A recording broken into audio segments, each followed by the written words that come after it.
Our today's topic is capacitance, and this is the fourth chapter of first unit. So today we are starting the fourth chapter, capacitance. ये हम study करेंगे capacitance क्या है, capacitor क्या है, ठीक है।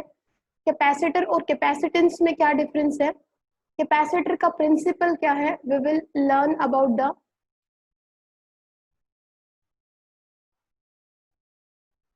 कैपेसिटर्स,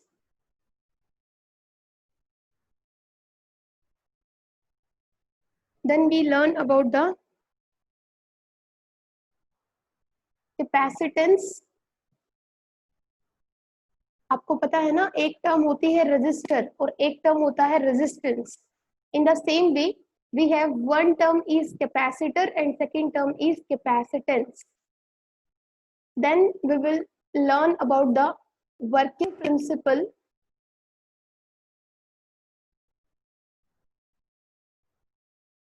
ऑफ ए कैपेसिटर, कि कैसे एक कैपेसिटर जो है वो वर्क करता है, उसके बारे में हम स्टडी करेंगे.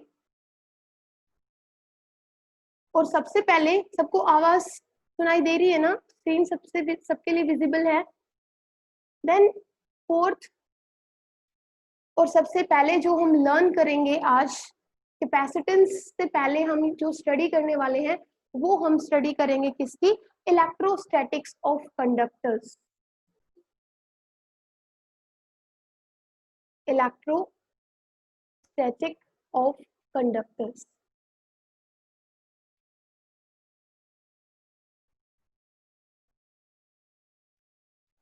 Electrostatic of conductors.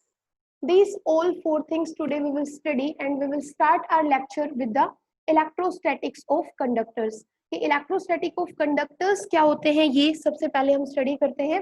तो let us move on to the first topic, and that is electrostatics of conductors.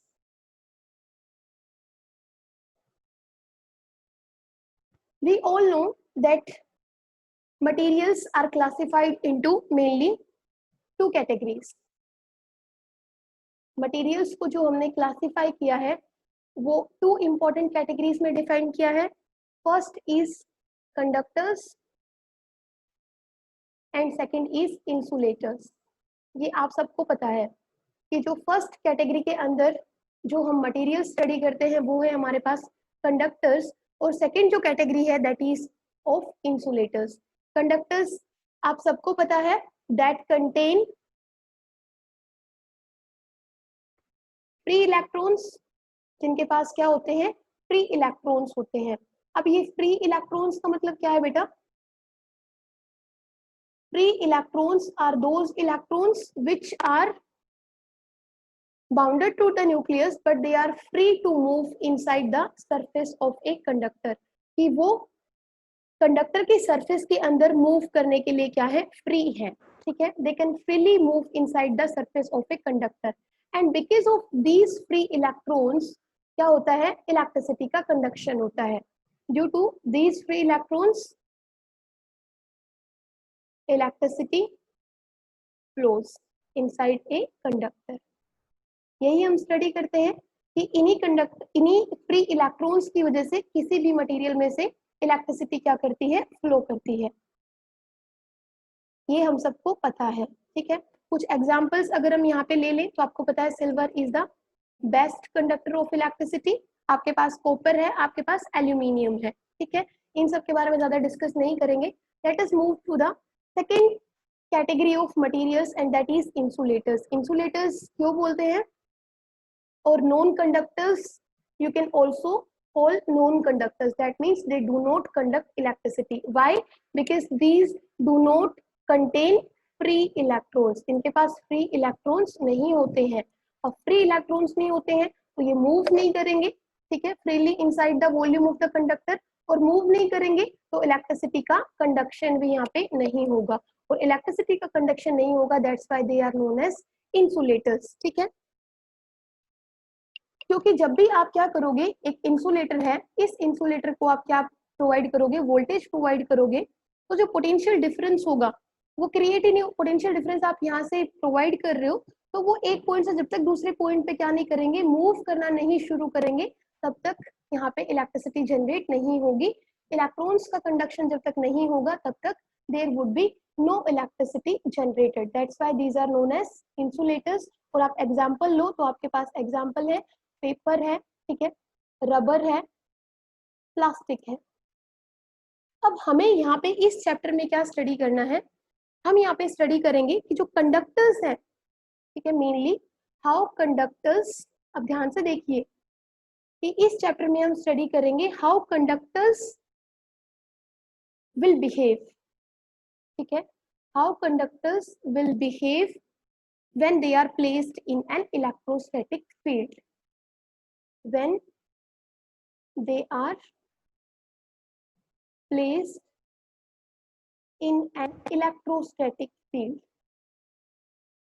कि जब हम किसी कंडक्टर को इलेक्ट्रोस्टैटिक फील्ड के अंदर रखेंगे तो वो कैसे बिहेव करेंगे, ठीक है, ये हमें यहाँ पे स्टडी करना है। मेनली आपको पता है जब आपके पास कोई कंडक्टर है, उस कंडक्टर को जब तक आप पोटेंशियल डिफरेंस नहीं प्रोवाइड करते हो, ठीक है, जैसे यहाँ पे हमने बैटरी लगाई, सेल लगाया, actually this is not a battery, battery is combination of cells, जब तक till the time you are not applying any external field या you are not applying potential difference across the two ends of a conductor, जो electrons है वो randomly क्या करते हैं, all the directions में मूव करते हैं, ठीक है, ये इधर लेफ्ट राइट अप डाउन, इसको बोलते हैं रैंडम डायरेक्शन, ठीक है, random motion of electrons, random means not in a particular direction, वो किसी भी एक पर्टिकुलर डायरेक्शन में अलाइन नहीं होते हैं, लेकिन जब भी आप उसको एक इलेक्ट्रिक फील्ड प्रोवाइड कर देते हो, उस केस में क्या होता है, they could align into particular direction, electrons क्या करेंगे,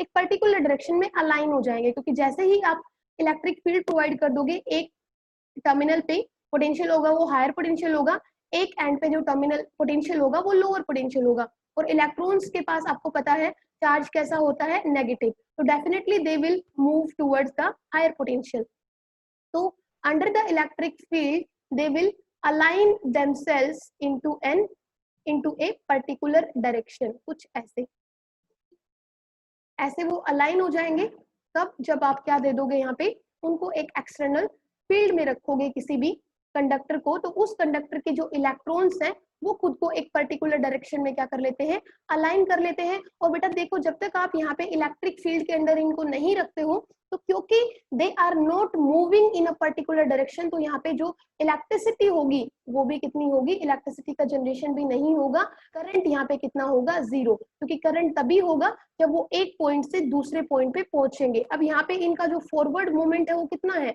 जीरो है, क्योंकि जितना वो आगे जाते हैं उतना ही लेफ्ट राइट, मतलब उनका एक पॉइंट से दूसरे पॉइंट तक मूवमेंट नहीं हो रहा है, तो यहाँ पे इलेक्ट्रिसिटी भी कितनी है, जीरो है, करंट भी कितना जनरेट हो रहा है, जीरो। बट जब आप उनको किसी इलेक्ट्रोस्टैटिक फील्ड के अंदर रखते हो, हम यहाँ पे यही स्टडी करेंगे कि how conductors will behave when they are placed in an electrostatic field, कि इलेक्ट्रोस्टैटिक फील्ड में रखेंगे तो कैसे वो बिहेव करेंगे, तो उनके बिहेवियर से रिलेटेड हम यहाँ पे we will see the behavior of conductors when they are placed in electrostatic field, and हम यहाँ पे ये स्टडी करेंगे कि कुछ पॉइंट्स है इनके रिगार्डिंग, ठीक है, इनके बिहेवियर के रिगार्डिंग, कि जब इनको इलेक्ट्रोस्टैटिक फील्ड के अंदर रखते हैं तो इनका कैसा बिहेवियर होता है, and regarding that behaviour there are some points, और उन्हीं पॉइंट्स को हम वन बाय वन क्या करेंगे, स्टडी करेंगे। तो first point regarding their behavior, regarding the behavior of conductors when they are placed in electrostatic field, तो फर्स्ट जो पॉइंट हमें यहाँ पे स्टडी करना है वो क्या है कि इन, ये बहुत इंपॉर्टेंट पॉइंट्स है, बस इंपॉर्टेंट ये है कि आपने जो गॉस थ्योरम के अंदर पढ़ा था उसी से कुछ कुछ रिलेटेड है, ठीक है, जो लास्ट चैप्टर आपने स्टडी किया उसी से बेस्ड है सारे पॉइंट्स। इन इलेक्ट्रोस्टैटिक फील्ड, अब इस चीज को आप बहुत अच्छे से समझना है आपको, इन इलेक्ट्रोस्टैटिक इक्विलिब्रियम, अब बताऊंगी इलेक्ट्रोस्टैटिक इक्विलिब्रियम क्या होता है। इन electrostatic equilibrium electric field is zero inside the conductor,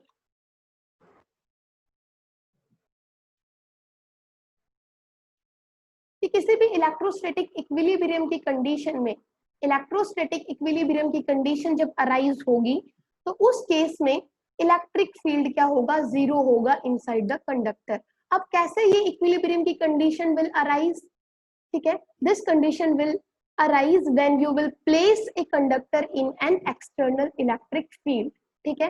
तो इक्विलिब्रियम की कंडीशन आई, इलेक्ट्रोस्टैटिक इक्विलिब्रियम की कंडीशन, और उस कंडीशन में क्या है कि किसी भी कंडक्टर के अंदर जो इलेक्ट्रिक फील्ड होगा वो जीरो होगा। अब देखिए कैसे, ठीक है। आपके पास क्या है, ये एक प्लेट है जिसके ऊपर आपने कौन सा चार्ज दिया है, पॉजिटिव चार्ज दिया है, और यहाँ पे दूसरी एक प्लेट है जिसपे चार्ज कैसा है, नेगेटिव चार्ज है। क्लियर? तो ये एक तरह से इलेक्ट्रिक फील्ड बिहेव करेगा, because on one plate there are all the positive charges are aligned on one side and all the negative charges are aligned on the other side. So this will behave as an external electric field, and you know the direction of external electric field is from positive to the negative. So इस external electric field को we are denoting by the E note. E note means external electric field, ठीक है। External electric field है इसका, जो आपने external electric field जो ये दो प्लेट्स लगाई है इनके ऊपर एक तरफ पॉजिटिव चार्जेस है एक तरफ नेगेटिव चार्जेस है, तो यहाँ पे एक इलेक्ट्रिक फील्ड है जो जिसकी डायरेक्शन क्या है, from the positive plate towards the negative plate. In this external electric field we are placing a conductor ABCD. ABCD is a conductor which is placed in an external electric field. यहाँ तक कोई problem नहीं है।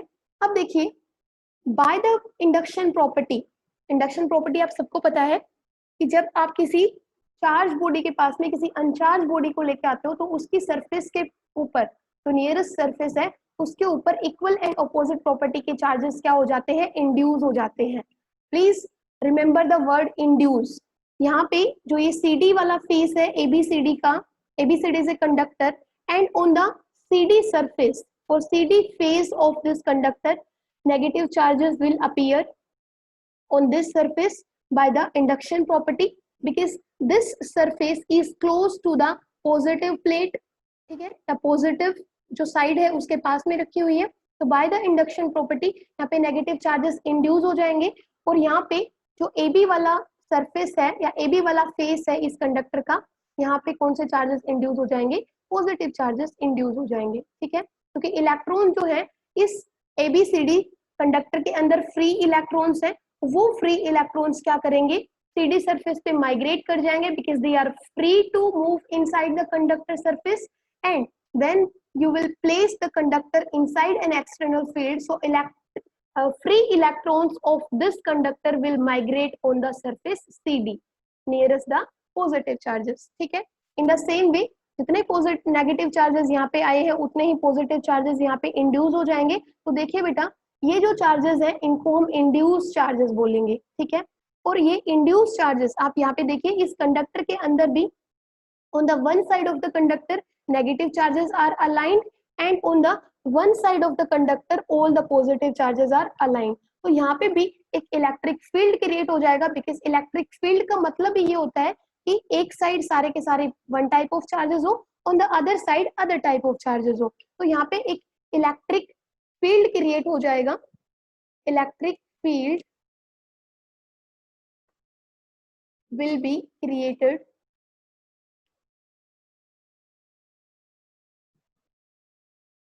be created inside the conductor,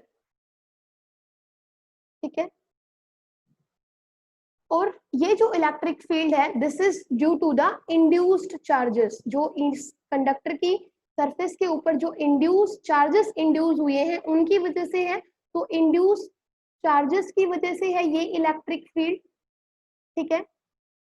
and because ये electric field induce charges की वजह से है तो इस इलेक्ट्रिक फील्ड को हम क्या बोलेंगे, इंड्यूस्ड इलेक्ट्रिक फील्ड। क्लियर है? और इसकी डायरेक्शन क्या होगी, पॉजिटिव टू नेगेटिव, ठीक है। मतलब ये डायरेक्शन रहेगी इस इंड्यूस्ड इलेक्ट्रिक फील्ड की। किसी को कोई प्रॉब्लम है? This is the direction of induced electric field which is produced inside the conductor ABCD due to the induced charges. Clear है? और इस इंड्यूस्ड इलेक्ट्रिक फील्ड को आप EI से डिनोट कर सकते हो और EP से डिनोट कर सकते हो. ठीक है?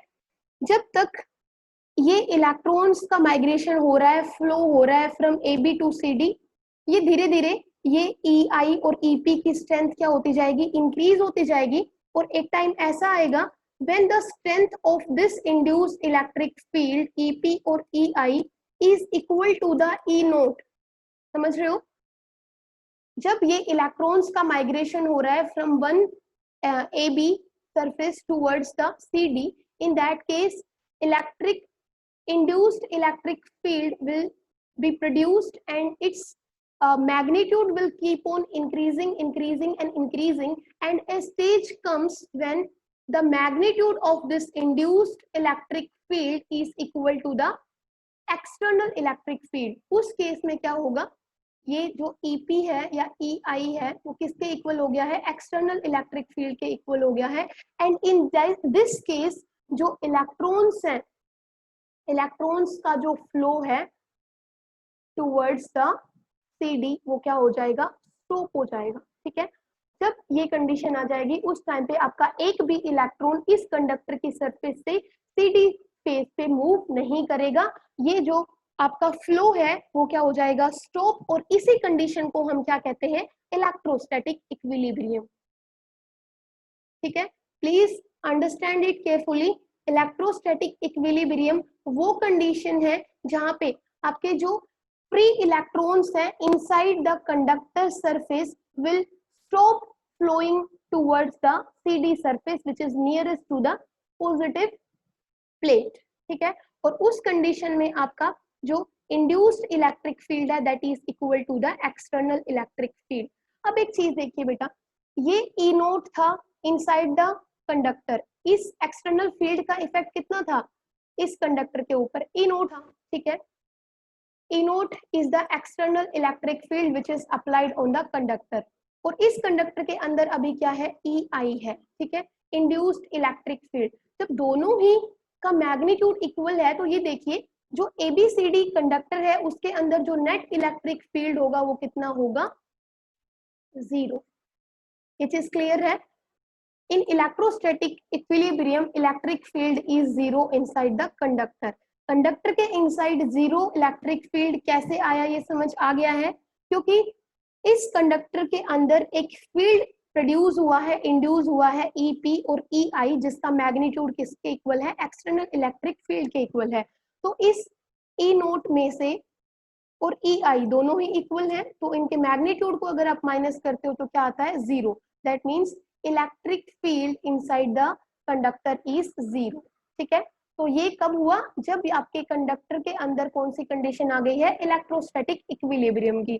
अब इलेक्ट्रोस्टैटिक इक्विलिब्रियम क्लियर है कि कौन सी स्टेट है इलेक्ट्रोस्टैटिक इक्विलिब्रियम की. इलेक्ट्रिक फील्ड कंडक्टर के अंदर कैसे 0 है वो क्लियर है कि आपने क्या किया, एक कंडक्टर को एक इलेक्ट्रिक एक्सटर्नल इलेक्ट्रिक फील्ड के अंदर रखा. ठीक है? ये सब हुआ, इंड्यूस चार्जेस हुए दोनों फेस के ऊपर, एक तरफ नेगेटिव अलाइन हो गए एक तरफ पॉजिटिव अलाइन हो गए. तो अपोजिट डायरेक्शन में, याद रखिए हमने इनको माइनस क्यों किया है, because these two fields are in opposite direction. इसीलिए यहाँ पे जो नेट इलेक्ट्रिक फील्ड है कंडक्टर के अंदर वो क्या आया है, 0. क्योंकि दोनों की डायरेक्शन अपोजिट है. अपोजिट है तो नेट जब लेंगे तो यहाँ पे क्या आएगा, नेगेटिव आएगा. E नोट माइनस EI और उसका जो मैग्नीट्यूड होगा inside the conductor electric field कितना आया है, 0. I hope this is clear. So let us move on to the next point regarding the behavior of conductors inside the electric field. Clear है बेटा? चले. Okay. Second point is electric field. बेटा ये सबको दिख रहा है?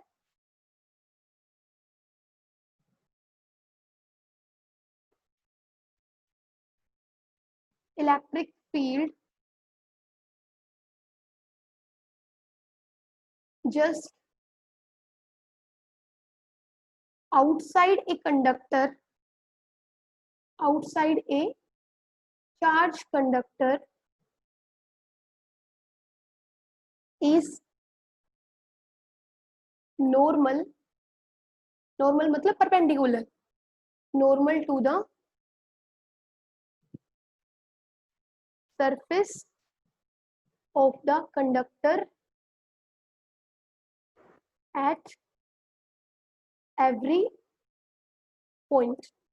ठीक है, अब हमें ये समझना है, वैसे आप सब लोग जानते हो कि जो इलेक्ट्रिक फील्ड है वो सरफेस के ऊपर, कोई भी आप सरफेस लेते हो, ठीक है, उस सरफेस के ऊपर आप जो कोई भी पॉइंट लोगे उससे क्या होगा, आउटवर्ड होगा। ठीक है, अगर चार्जेस कैसे हैं सरफेस के ऊपर, पॉजिटिव, और अगर नेगेटिव है तो इनवर्ड होगा, लेकिन हर बार क्या होगा, नॉर्मल होगा सरफेस के ऊपर। ये एक बिहेवियर देखा हमने, एक पॉइंट देखा regarding the conductors when they are placed in field. ठीक है, जब हमने उसको किसी एक्सटर्नल फील्ड के अंदर देखा तो हमने ये देखा कि electric field just outside a conductor क्या है, नॉर्मल है सरफेस ऑफ द कंडक्टर के ऊपर। ठीक है, this is given to us, हमें ये प्रूव करना है। But suppose I don't feel like कि electric field should be normal. मैं इस स्टेटमेंट से एग्री नहीं करती हूँ कि जो इलेक्ट्रिक फील्ड है वो सरफेस ऑफ द कंडक्टर के क्या होगा, परपेंडिकुलर होगा, नॉर्मल होगा। अब मैं इससे सेटिस्फाई नहीं हूँ, तो फॉर दैट मैं क्या करूंगी, ओरिएंट कर दूंगी इलेक्ट्रिक। देखिए यहाँ पे इस कहने का मतलब ये है कि जो इलेक्ट्रिक फील्ड होगा, इलेक्ट्रिक फील्ड लाइंस होंगी, उनकी डायरेक्शन कुछ ऐसी होगी, ठीक है, हर जगह। बट मैं इस स्टेटमेंट से एग्री नहीं करती हूँ। आई सपोज और आई से कि जो इलेक्ट्रिक फील्ड है it is oriented at a particular angle. ठीक है, इसको हमने क्या कर दिया है, एक पर्टिकुलर एंगल पे क्या कर दिया है, ओरिएंट कर दिया है with an angle theta with the surface of conductor. कि जो ये इलेक्ट्रिक फील्ड है it is making an angle theta with the surface of the conductor. ठीक है, तो यहाँ पे क्या होगा कि हमें ये देखना है कि क्या क्या कंसिक्वेंसेस होंगे। ठीक है, अगर हम ये मान ले कि इलेक्ट्रिक फील्ड परपेंडिकुलर ना होके सरफेस ऑफ द कंडक्टर के साथ कुछ एंगल बना रहा है थीटा, तो what would be the consequences in this particular direction. Because I have done, क्या किया है मैंने, I have done E, I have taken E, that means electric field direction या orientation of electric field at a particular angle theta with the surface of conductor. So I have violated the law. Law क्या कहता है कि electric field तो perpendicular होना चाहिए. So I'm considering my electric field in a direction which is making an angle theta with the surface of conductor. So I have violated the law. ठीक है, and if I am violating the law, that means there would be some consequences. So we have to face the consequences. So let us see कैसे। समझ आ गया ना point क्या है। लो हमारा ये कहता है कि कोई भी सरफेस है, उसकी सरफेस पे सारे के सारे चार्जेस हैं, field outside just a charge conductor, सारे के सारे चार्जेस सरफेस के ऊपर हैं, क्योंकि हमने देख लिया है electric field inside the conductor तो कितना है, E 0 है, इसका मतलब Q भी कितना है, 0 है। तो जो किसी भी पॉइंट पे आप देखिए इलेक्ट्रिक फील्ड आपको क्या मिलेगा, परपेंडिकुलर मिलेगा। ठीक है, ये हमारा लॉ बोलता है, बट मैं इस लॉ को वायलेट कर रही हूँ क्योंकि मुझे ये प्रूव करना है इस पॉइंट को। इस पॉइंट को प्रूव करने के लिए आई एम कंसिडरिंग कि my electric field is making an angle theta with the surface of conductor. Suppose ये मेरा एक कंडक्टर है और इस कंडक्टर की सरफेस के साथ कितना एंगल बना रहा है, थीटा। अब अगर ये इलेक्ट्रिक फील्ड इस कंडक्टर की सरफेस के साथ is making an angle theta, so definitely this electric field would have two components, one in the direction of x-axis and second in the direction of y-axis. I hope this is clear. तो y-axis में जो electric field का component होगा that would be E sin of theta, and x-axis की direction में जो electric field का जो component होगा that would be E cos theta. जब भी आप ये समझ लीजिए, जब भी आपके पास कोई कंपोनेंट है वो एंगल थीटा बना रहा है, ठीक है, तो उस कंपोनेंट उस पर्टिकुलर क्वांटिटी के, फिजिकल क्वांटिटी के there would be some two components, one along the X axis and second along the Y axis. अब देखिए बेटा, यहाँ पे हमें ई साइन थीटा से तो कोई प्रॉब्लम नहीं है, E sine theta is not a problem for us. ठीक है, E sine theta is okay with us, because हमारी स्टेटमेंट भी यही कहती है कि electric field just outside a conductor is normal to the surface of the conductor. तो ये जो ई साइन थीटा है यहाँ पे देखिए, सरफेस ऑफ द कंडक्टर के साथ कितना एंगल बना रहा है 90 डिग्री। तो ई साइन थीटा तो ओके है, E sine theta is okay with this. Problem किससे है? प्रॉब्लम ई साइन थीटा से है, सॉरी ई कोस थीटा से है, but this E cos theta is a problem for us. ठीक है, प्रॉब्लम है और हमें इस प्रॉब्लम को क्या करना है? रिमूव करना है। बिकॉज प्रॉब्लम क्यों है? Because E cos theta is along the surface of conductor. ठीक है, ये सरफेस ऑफ द कंडक्टर है, ये अलोंग है, पैरेलल है। ठीक है, तो ये ई कोस थीटा अगर सरफेस के conductor, surface of the conductor के पैरेलल है, अलोंग द है, तो ये ई कोस थीटा इस सरफेस पे एक फोर्स लगाएगी, कितना? Q इंटू ई। और Q इंटू ई अगर फोर्स लगा रही है इलेक्ट्रॉन्स के ऊपर, क्योंकि इस सरफेस के अंदर फ्री इलेक्ट्रॉन्स भी हैं, और अगर उन फ्री इलेक्ट्रॉन्स के ऊपर ये कंटिन्यूअसली अगर फोर्स लगाएगी तो वो इलेक्ट्रॉन्स कंटिन्यूअसली किसमें रहेंगे? फ्लो करते रहेंगे। और हमारे इलेक्ट्रोस्टैटिक इक्विलिब्रियम की कंडीशन क्या कहती है कि इलेक्ट्रॉन्स का जो फ्लो है वो क्या हो जाना चाहिए? जब तक स्टॉप नहीं होगा तब तक हम इलेक्ट्रोस्टैटिक इक्विलिब्रियम को अचीव नहीं कर सकते हैं। बात समझ आ रही है? जब तक ये E cos theta, because this E cos theta is along the conductor surface, तो E this component of electric field will apply a force QE on the free electrons of this conductor। और वो free electrons के ऊपर अगर force लगाता रहेगा ये E cos theta, तो वो क्या होगा? फ्लो करते रहेंगे इसके साथ, और फ्लो करते रहेंगे तो इलेक्ट्रोस्टैटिक इक्विलिब्रियम की कंडीशन अचीव नहीं हो पाएगी, क्योंकि इलेक्ट्रोस्टैटिक इक्विलिब्रियम की कंडीशन ये कहती है कि जो इलेक्ट्रॉन्स का फ्लो है वो क्या होना चाहिए? स्टॉप होना चाहिए। ये होगा नहीं, तो हम क्या चाहते हैं कि ये जो ई कोस थीटा है उसका इफेक्ट कितना हो जाए? 0 हो जाए। ठीक है, हमें किसी तरह इसके इफेक्ट को क्या करना पड़ेगा? स्टॉप करना पड़ेगा, मतलब इसको 0 करना पड़ेगा। ठीक है, अब 0 करना पड़ेगा तो देखिए यहाँ से E कांट बी 0। अगर आप इस E कोस थीटा को 0 से इक्वेट करते हो, ठीक है, तो उस केस में इलेक्ट्रिक फील्ड तो 0 हो नहीं सकता है, because there are positive charges lying on the surface of the conductor, and electric field lines are in all the directions outward from the surface of this conductor। तो E तो 0 नहीं है, इसका मतलब cos थीटा कितना है? 0। और cos theta 0 कब होता है? cos 90 पे। ठीक है, तो cos से cos cancel, that means theta कितना हो गया? 90 डिग्री। और यही तो हमें प्रूव करना था कि इलेक्ट्रिक फील्ड, यहाँ से इलेक्ट्रिक फील्ड कितना आ गया? 90 डिग्री। ठीक है, कितना एंगल बना रहा है? E is making an angle of 90 degree with the surface of the conductor. That means electric field just outside a charged conductor is normal to the surface of conductor at every point. Clear है सबको? देखिए इतना deep explanation के बाद clear हो जाना चाहिए, because I am giving you the explanation out of the way, जाके आपको एक्सप्लेन कर रही हूँ मैं। नेक्स्ट चले। ओके, नेक्स्ट आपके पास जो पॉइंट आपको स्टडी करना है regarding the behaviour of electro conductors in the electric field, वो है आपके पास क्या? Third point is net charge. अब देखिए आप दो चीजें प्रूव कर चुके हो। फर्स्ट में आपने प्रूव किया कि electric field inside a conductor when it is placed in an external electric field कितना होगा? 0। और सेकंड आपने क्या किया? जो इलेक्ट्रिक फील्ड है वो क्या है? परपेंडिकुलर है किसके?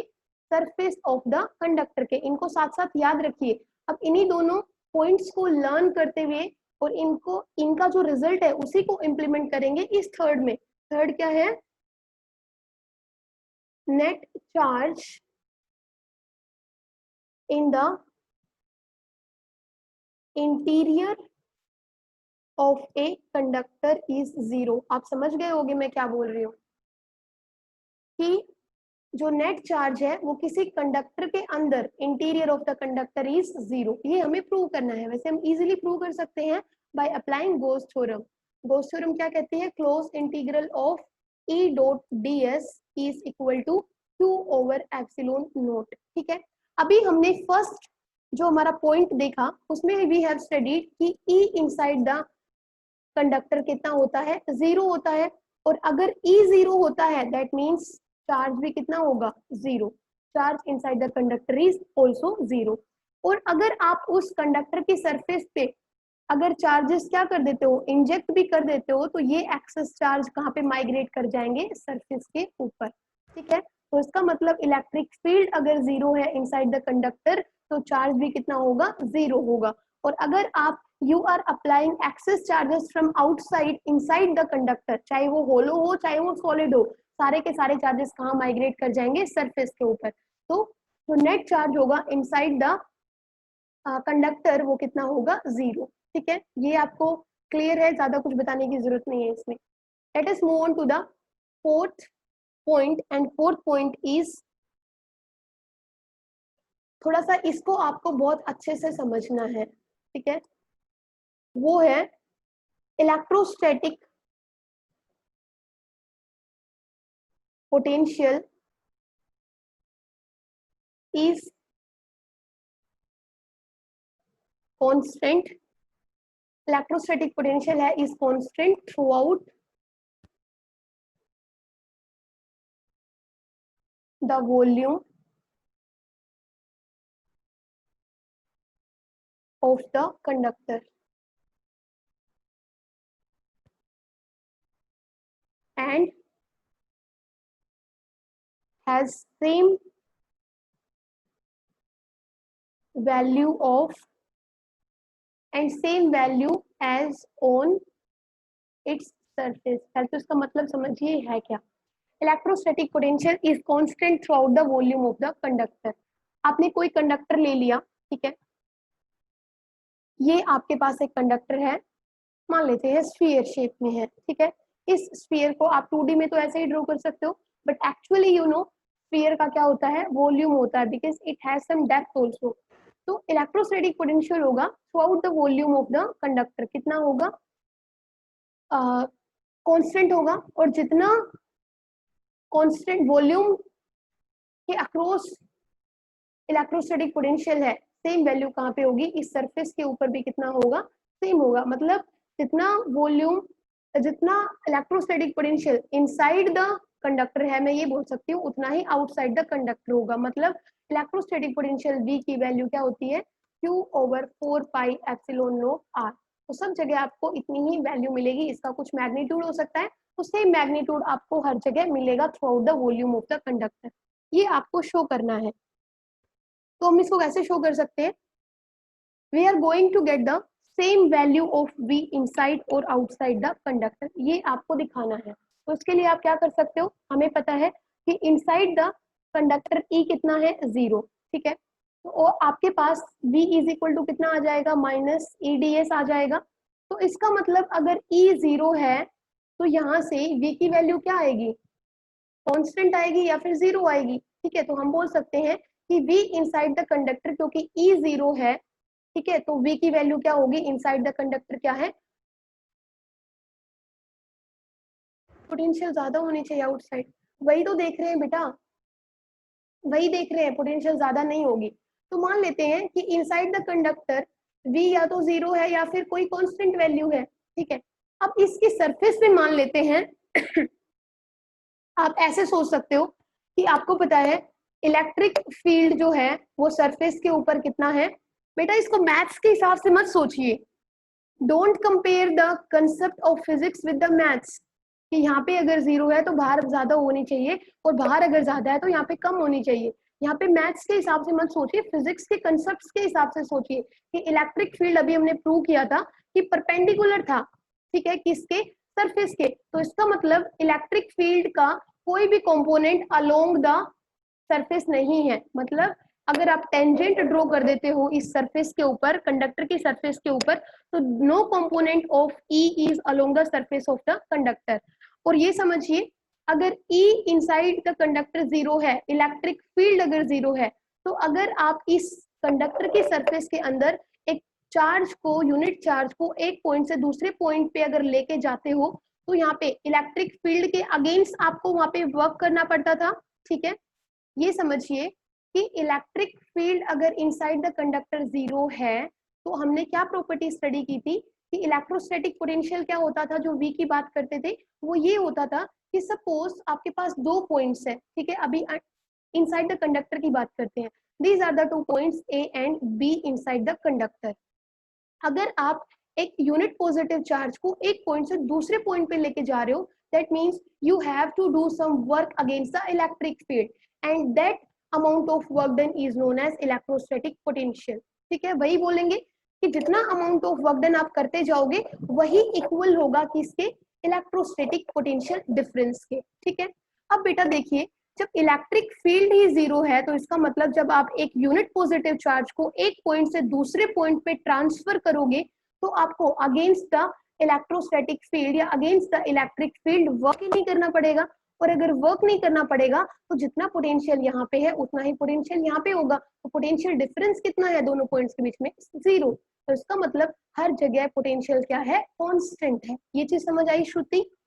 हमारे फिजिक्स के टर्म्स, हमारी फिजिक्स का कंसेप्ट ये कहता है कि जब आप एक यूनिट पॉजिटिव चार्ज को एक पॉइंट से दूसरे पॉइंट पे ट्रांसफर कराते हो, suppose this is point A and this is point B, अगर इस क्यू को आप मूव करा रहे हो एक पॉइंट से दूसरे पॉइंट पे, and please remember these two points were placed inside the electric field, electric field के अंदर थे ये दो पॉइंट्स। तो जब आप एक चार्ज को दूसरे पॉइंट पे लेके जा रहे हो तो you have to apply the work on this charge against the electric field, यही होता था।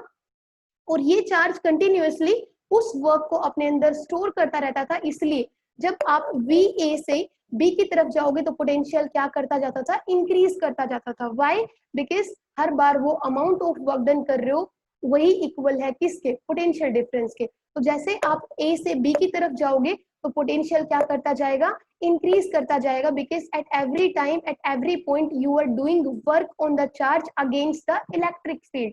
तो बेटा मैं समझा आपको ये रही हूँ कि जब यहाँ पे इलेक्ट्रिक फील्ड ही एग्जिस्ट नहीं करता है, इलेक्ट्रिक फील्ड ही जीरो है, तो आपको एक पॉइंट से दूसरे पॉइंट पे ले जाने के लिए कोई भी वर्क डन नहीं करना पड़ेगा।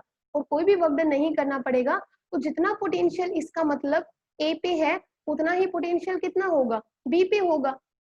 जितना VA है उतना ही VB है, क्योंकि वर्क तो करना नहीं पड़ा। तो जितना potential is at point A उतना ही potential as is at point B। तो यहाँ से जो पोटेंशियल डिफरेंस है वो आपका क्या हो जाएगा, जीरो।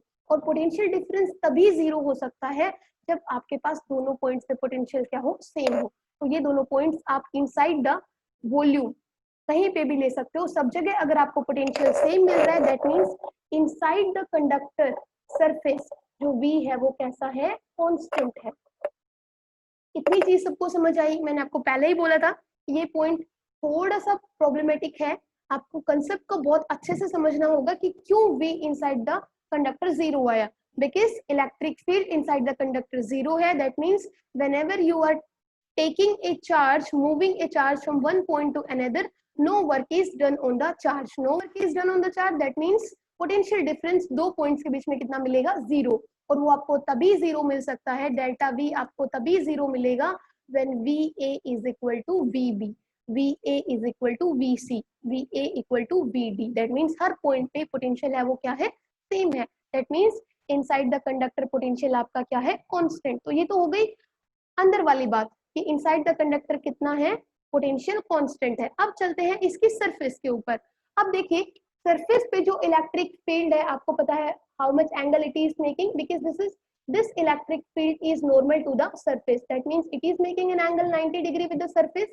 इसका मतलब इलेक्ट्रिक फील्ड अगर थीटा एंगल नहीं बना रहा है, 90 डिग्री एंगल बना रहा है, तो थीटा इस E के दो कंपोनेंट्स हो ही नहीं सकते हैं।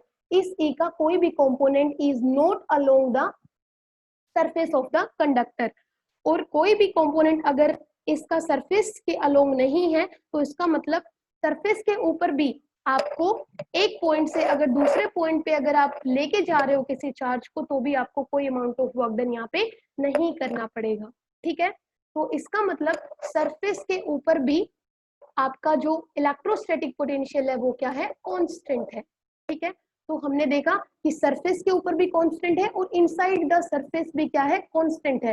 तो वी कैन से कि through out the volume of the conductor जो इलेक्ट्रोस्टैटिक पोटेंशियल है वो क्या है, कांस्टेंट है। क्लियर है बेटा? तो चाहे आप एक पॉइंट से दूसरे पॉइंट पे सरफेस के ऊपर कोई पॉइंट ले लीजिए, सब जगह क्या है, E और थीटा के बीच में एंगल कितना बन रहा है, E और एरिया वेक्टर के बीच में एंगल कितना बन रहा है, 0 डिग्री। तो कोई भी दो पॉइंट चाहे आप सरफेस के ऊपर लेके जाइए, no amount of work done would be done on the charge, और ना ही इनसाइड द कंडक्टर आपको कोई वर्क डन करना पड़ेगा किसके ऊपर, चार्ज के ऊपर। और बेटा वर्क डन ही नहीं करना पड़ेगा तो potential difference zero. Potential difference तभी जीरो हो सकता है जब उन दोनों पॉइंट्स के ऊपर पोटेंशियल क्या हो, सेम हो। आई होप इतना जो आपके पास जो एक्सप्लेनेशन है वो काफी है, इनफ है। That's why I am again repeating my self, don't think about the theory I will make clear to you, you just focus on numericals. Next point is,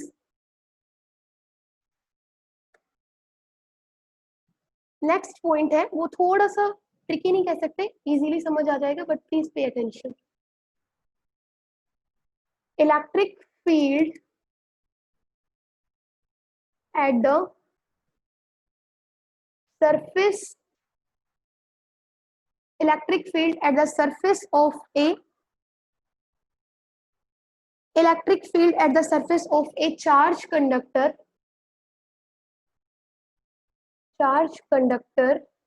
वो गिवन है हमें कितना है, E is equal to sigma over epsilon note.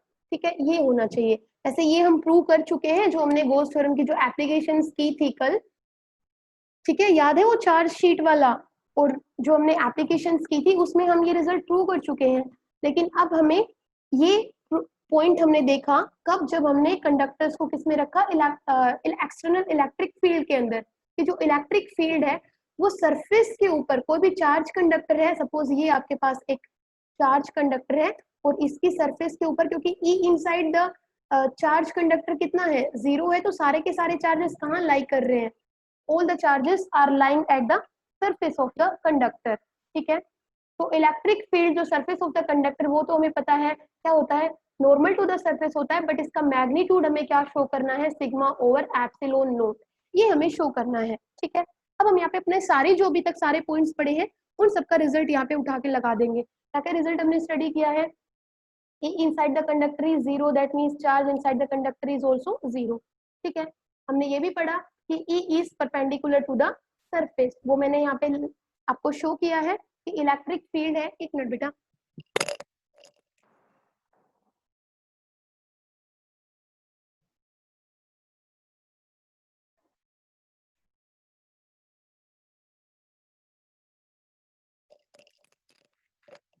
Electric field है that is perpendicular to the surface of the conductor, ये भी हमने show किया है। अब इन्हीं दो प्रॉपर्टीज को हम यूज करके ये शो करेंगे कि इलेक्ट्रिक फील्ड है सरफेस ऑफ द कंडक्टर कितना है, दिस मच। ठीक है, कैसे प्रूव कर सकते हैं, देखिए मैं एक पॉइंट ले लेती हूँ यहाँ पे P, ये पॉइंट P है, मैं इस पे इलेक्ट्रिक फील्ड शो करूंगी कि कितना है, ये है। अब इसके लिए let us consider a surface and that surface is in the form of a cylinder।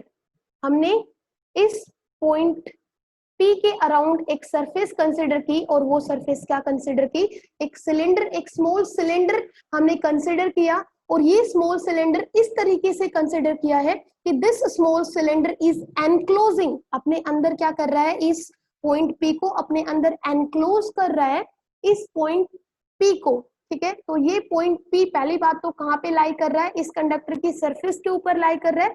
दूसरा, ये जो पॉइंट P है it is enclosed by the surface of this cylinder। ठीक है, और इस स्मॉल सिलेंडर को हमने इस तरीके से कंसिडर किया है कि this is enclosing the point P and this is partially inside the surface of the conductor and partially outside the surface of the conductor।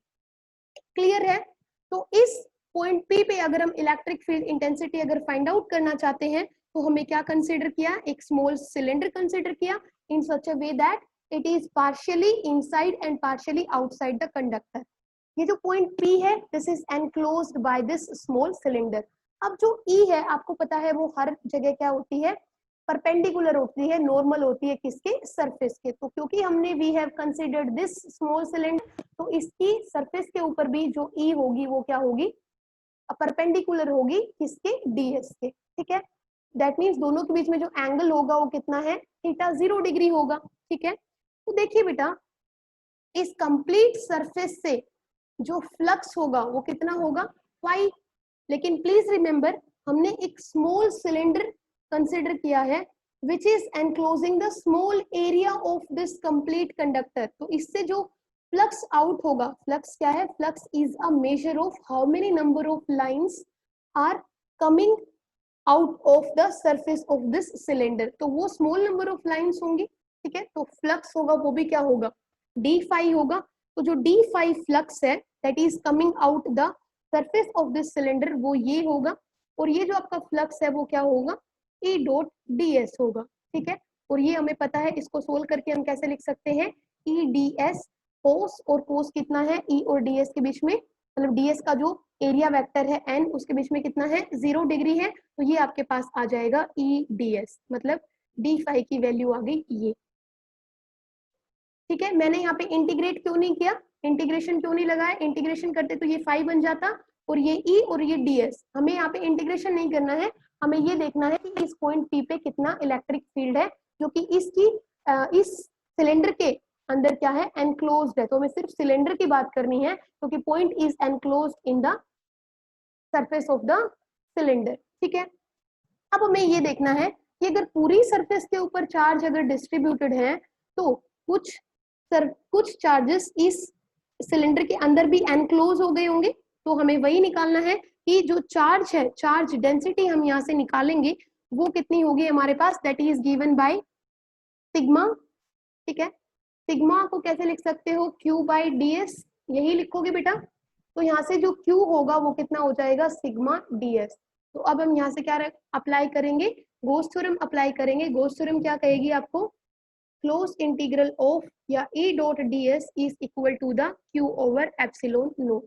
इसकी वैल्यू आप निकाल चुके हो, कितनी है, ई डी एस है, and this is equal to Q, Q कितना है, sigma ds over epsilon naught, ds से ds cancel, and E at a point of a charge conductor P कितना आया है आपके पास, सिग्मा ओवर एप्सिलॉन नोट। और अगर आप इसको वेक्टर फॉर्म में लिख रहे हो तो यहाँ पे एरिया वेक्टर का n लगा दीजिए। क्लियर है ये, किसी को कोई प्रॉब्लम है इसमें, क्लियर बेटा। तो यहाँ पे आपके इलेक्ट्रोस्टैटिक्स ऑफ कंडक्टर्स जो है, जो हमने किया था वो यहाँ पे खत्म हो गया है। अब आपको एक नेक्स्ट पॉइंट बताना है, electrostatic shielding. Actually electrostatic shielding is no more included in the physics syllabus of your class 10th, but still we will understand it. What do you understand by the electrostatic shielding? Because CBSE ask a question always from the higher level, ठीक है, वो पूछ लेता है कई बार, क्योंकि कहीं ना कहीं इस कंसेप्ट का किसी ना किसी कंसेप्ट से मर्ज होगा। इलेक्ट्रोस्टैटिक शील्डिंग क्या होता है, shielding means protecting, protection, that means किसी भी चीज को आप कैसे प्रोटेक्ट कर रहे हो, प्रोटेक्शन कैसे दे रहे हो, ठीक है। तो I want to give protection to suppose any space, किसी स्पेस को मैं क्या दे रही हूँ, प्रोटेक्शन दे रही हूँ। एनी कंपोनेंट, कोई भी कंपोनेंट है आपके पास, इलेक्ट्रिकल कंपोनेंट है, इलेक्ट्रॉनिक्स का कोई कंपोनेंट है, उसको आप क्या करना चाहते हो, प्रोटेक्ट करना चाहते हो। तो in this case we call it electrostatic shielding, हम उसको क्या कहेंगे, इलेक्ट्रोस्टैटिक शील्डिंग कहेंगे। Electrostatic shielding was invented by the famous scientist Michael Faraday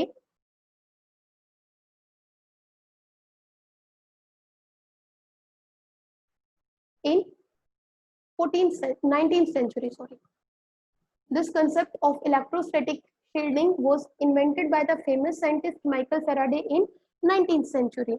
ठीक है, कैसे इन्वेंट किया, कैसे हम इसका यूज करेंगे फॉर द प्रोटेक्शन, प्रोटेक्शन के लिए हम कैसे इलेक्ट्रोस्टैटिक शील्डिंग वाला जो कंसेप्ट है उसको हम यूज कर सकते हैं। देखिए सबसे पहले मेनली हम छोटे इंस्ट्रूमेंट्स की बात कर सकते हैं।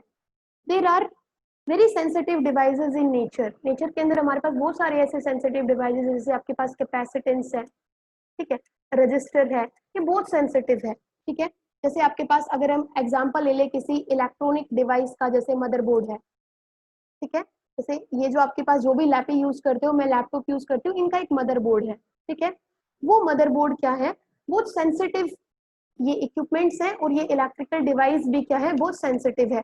जब आप किसी इनको एक्सटर्नल फील्ड के इफेक्ट में इनके ऊपर कोई एक्सटर्नल फील्ड लग जाता है, तो उस केस में जो मदरबोर्ड है that is made up of small devices, equipments, electrical equipments, जैसे कि कैपेसिटर है, रजिस्टर है, ठीक है, इसमें बहुत सारी छोटी छोटी ऐसी चीजें लगी हुई होती हैं जो क्या कर देती हैं, उनका जो उनके अंदर चेंज आ जाता है, ठीक है, उनका जो रीडिंग लेवल है वो क्या मिल जाएगा, आप जब उनको उनसे रीडिंग्स लोगे वो क्या मिलेंगे आपको, डिफरेंट मिलेंगी। और इन सारे चीजों से मिलकर बना हुआ है आपका मदरबोर्ड। तो इसका मतलब आपको जो ये मदरबोर्ड की जो आउटपुट मिलेगी वो कई बार चांसेस होती है कि क्या मिले आपको, डिफरेंट मिले। तो इन सब चीजों को अवॉइड करने के लिए हम हमारे इक्विपमेंट्स को, जो ऐसे सेंसिटिव इक्विपमेंट्स हैं, उनको क्या रखते हैं, प्रोटेक्शन में रखते हैं, और हम वहां पे किसका कंसेप्ट यूज करते हैं, इलेक्ट्रोस्टैटिक शील्डिंग का। तो उसके लिए हम क्या करेंगे, माइकल फेराडे ने एक कंसेप्ट इन्वेंट किया that is known as electrostatic shielding. और in order to protect the devices, electrostatic वाला शील्डिंग वाला कंसेप्ट हमने यूज किया। और यहाँ पे हमने एक यूज किया क्या, cage, that is also known as Faraday's cage, ठीक है, पिंजरा, फेराडेज केज जिसको हमने बोला। इस केज के अंदर हमने क्या किया, इन हमारे इक्विपमेंट्स को रखा। This is just like this, ये आपके पास बार है, ठीक है, कंडक्टर की बार से। अब आप समझ गए होंगे मैं इसको क्यों रख रही हूँ ऐसे, क्योंकि electric field inside the conductor is 0, ठीक है। तो ये आपके पास एक केज है, this cage is made up of conductors. और इस केज के ऊपर अगर आप बाहर से चार्जेस इंजेक्ट करते हो तो उसका कोई भी इफेक्ट इस केज के अंदर जो इक्विपमेंट रखा हुआ है, इलेक्ट्रिकल इक्विपमेंट रखा हुआ है, उसके ऊपर कोई भी इफेक्ट नहीं पड़ेगा, because we know E is equal to the 0, कि जो इलेक्ट्रिक फील्ड है इनसाइड द कंडक्टर वो कितना होगा, 0। अगर आप इसको चार्ज कर देते, सॉरी ग्राउंड कर देते हो, तो सारा का सारा चार्ज कहाँ माइग्रेट कर जाएगा, ग्राउंड के अंदर, ठीक है। अगर आप इसको ग्राउंड भी नहीं करते हो देन ऑल्सो नो प्रॉब्लम, सारा का सारा चार्ज कहाँ लाई करेगा, इसकी सरफेस के ऊपर, ठीक है। ये एक पर्पस था। Second purpose is, suppose we all love rain, हम सबको रेन पसंद है, हम क्या चाहते हैं कि रेन हो रही है, गाड़ी में ड्राइव करें, ठीक है, वाइपर चलता रहे और गाड़ी के अंदर हम बैठ के एक लॉन्ग ड्राइव पे जाएं। लेकिन वहां पे सोचिए रेन के साथ वहां पे थंडर, लाइटनिंग भी हो सकती है वहां पे। तो इन केस जब लाइटनिंग होगी तो क्या आप इस गाड़ी के अंदर प्रोटेक्टेड हो या नहीं हो, this is the main question. तो thanks to the Michael Faraday, he has invented such a concept, electrostatic shielding, which gives us protection against the lightning, against the rain। क्योंकि ये जो गाड़ी है आपको पता है that is made up of a conductor, और कंडक्टर के अंदर जो इलेक्ट्रिक फील्ड होगा वो क्या होगा, 0। अगर यहाँ पे बाहर से चार्जेस इंजेक्ट हो रहे हैं due to the lightning, due to the thunderstorm, सारे के सारे चार्जेस कहाँ रहेंगे, सरफेस के ऊपर ही रहेंगे, ठीक है। हम कई बार क्या करते हैं, जो इनका फ्यूल टैंक वगैरह होता है, अब आप नेक्स्ट कभी बात करेंगे, उसको एक चेन के साथ ग्राउंड से क्या कर देते हैं, अटैच कर देते हैं, तो सारे के सारे चार्जेस जो है वो क्या कर जाएंगे, इस ग्राउंड के अंदर ट्रांसफर कर जाएंगे। फ्यूल टैंक में कोई स्पार्क नहीं होगा। तो ऐसे बहुत सारी चीजें हैं, अगर आप इसको ग्राउंड नहीं भी करते हो गाड़ी को तो भी कोई प्रॉब्लम नहीं है, बस ओनली थिंग इज गाड़ी के बाहर हाथ मत निकालिए, then you are safe inside your car. So this was the concept of electrostatic shielding। अगर मैं आपको बताऊं electrostatic shielding क्या है वर्ड्स के अंदर, तो it is the phenomena of protecting a certain region from the certain space from the external field। I hope this is clear to everybody।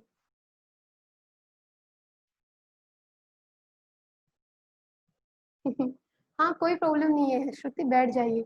Okay next concept कर लें क्या, हमें जो करना है वो है आपके पास इलेक्ट्रिकल कैपेसिटेंस।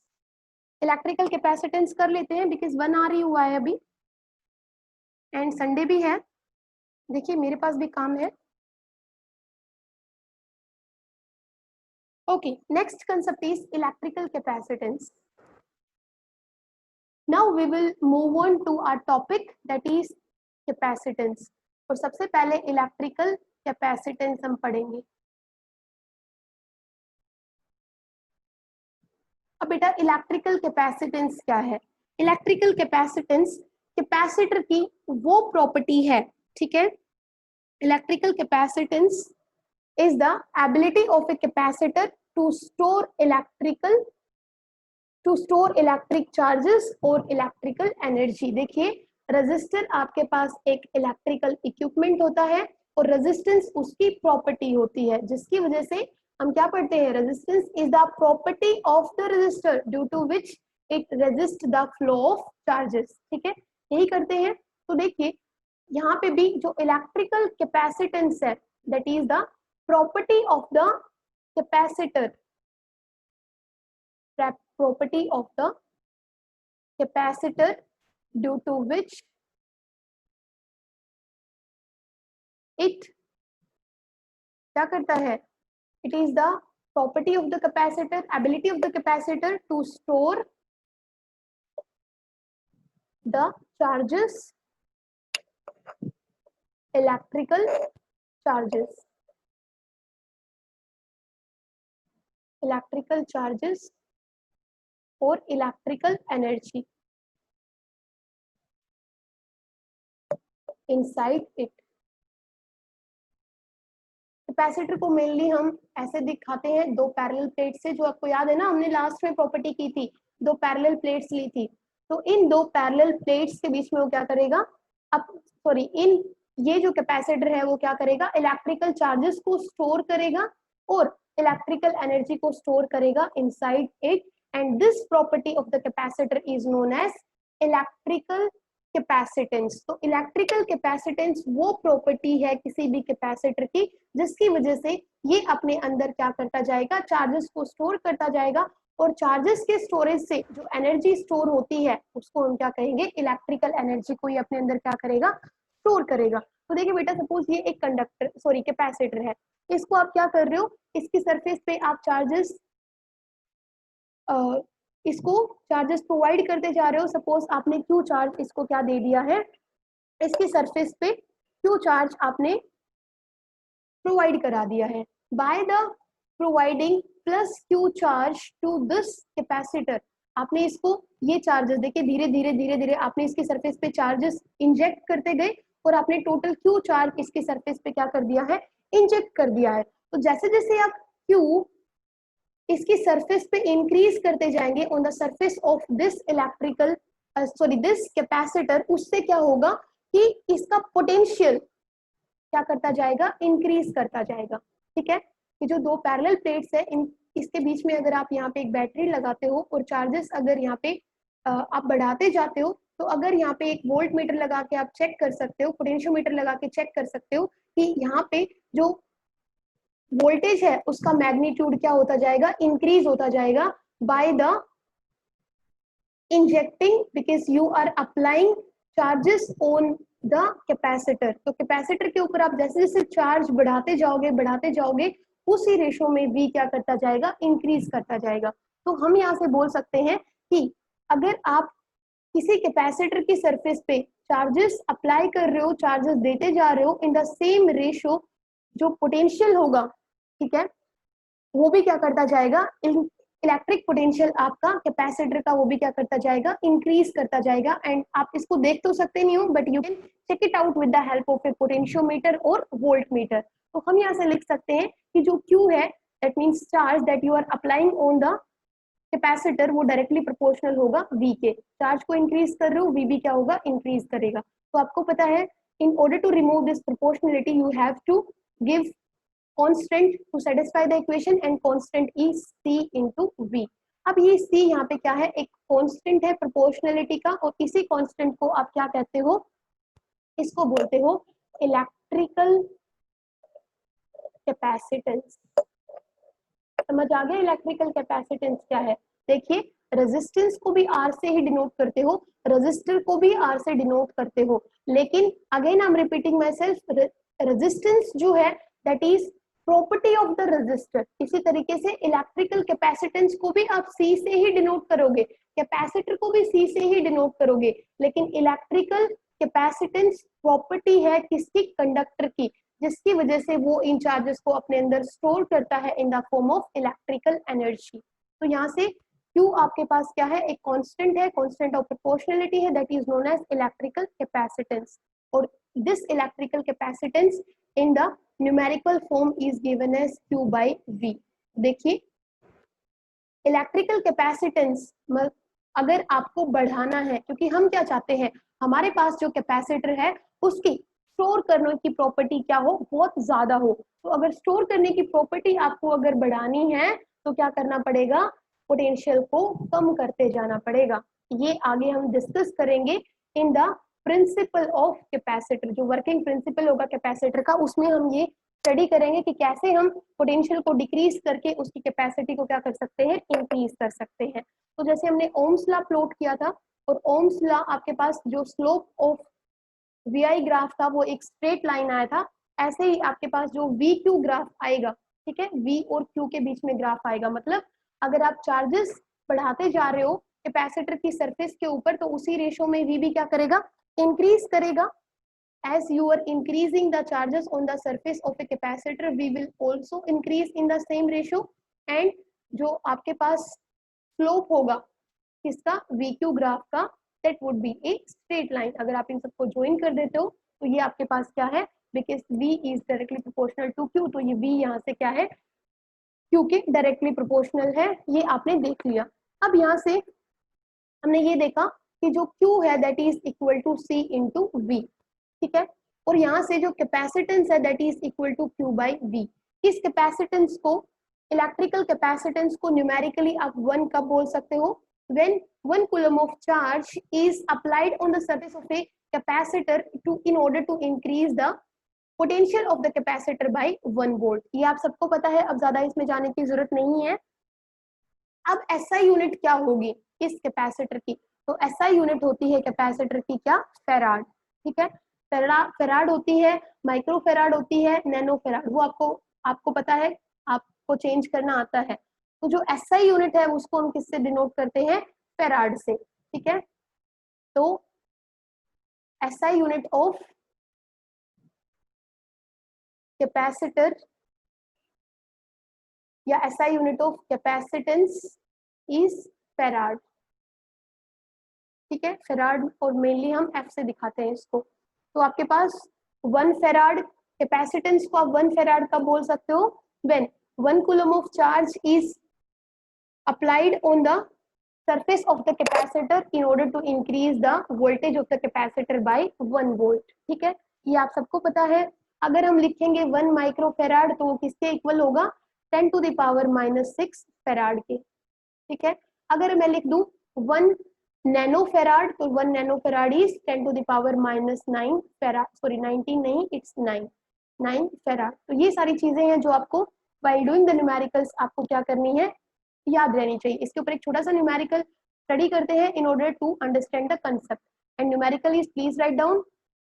क्वेश्चन है, ए पोटेंशियल डिफरेंस, सीधा ही पोटेंशियल डिफरेंस है 25 to 50 volts is applied across the 2 plates of the capacitor, is applied across the, जल्दी निकालेंगे इसको, across the 2 plates of the capacitor, capacitor की 2 प्लेट्स के अक्रॉस आपने जो पोटेंशियल अप्लाई किया है वो कितना है, 250 वोल्ट है, ठीक है, और इसका कैपेसिटेंस कितना है, कैपेसिटेंस इज 10 पिकोफेराड, ठीक है। ये तो मैम आपने बताया ही नहीं, चीटिंग कर दी, माइक्रो बता दिया, नैनो बता दिया, पिको नहीं बताया।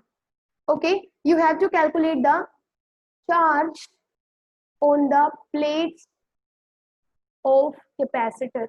1 मिनट का टाइम है आपके पास, फटाफट निकालिए। Pico means 10 to the power -12, 10 pico farad is equal to 10 into 10 to the power -12 farad. जल्दी निकालिए। Tamanna answer, Priyanka very good, ना सॉरी रिंका, तमन्ना और रिंका। अदर स्टूडेंट्स, श्रुति, हेमलता, नेहा, स्नेहा, जितेन, बाकी सब होना है यहाँ पे, है ना प्रियंका,